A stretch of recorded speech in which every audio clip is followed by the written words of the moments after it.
qizlar, bugun sizlar bilan donut tayyorlab ko'ramiz.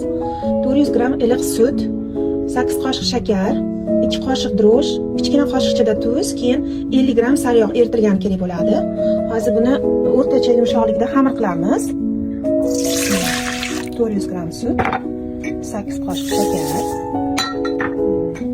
2 qoshiq dro'sh, yarim qoshiq tuz solib, o'rtacha yumshoqlikda qizlar xamir qilib olamiz. Birinchi yoqyapman, mana yumshoq xamir qilamiz, keyin oxirida yoyayotgan payti sariyog' solinadi. Hozir xamirga sariyog' solinmaydi qizlar.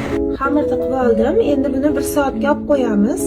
Qizlar, endi donut ustini bezatishga Hershey shokoladini tanlashtirganlar, buni olib parnoy suvda eritib olamiz bo'lib. Hozir birpasda eriydi.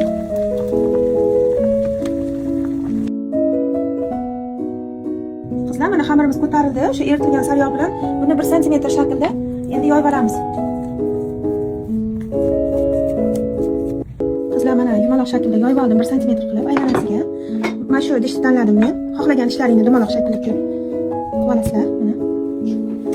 Mana shunaqa qilib keyin mana qopqoqcha bilan olib chiqdim yumaloqlar.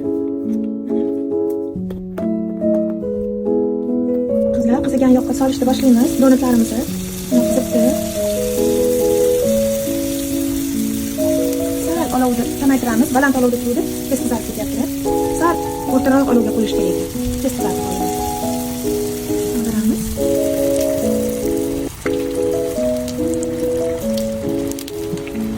Qizlar, ortgan ichidagi yumaloqchalarni ham uvol qilmadik. Bu qopchalar qilyapmiz. Bu ham chiroyli chiqadi hozir. Buni ham bir narsa o'yladik. Ideya. Qizlar, mana pishirib oldik. Endi eritilgan shokoladga botirib chiqamiz bir tarafini. Qolganlarini saxirni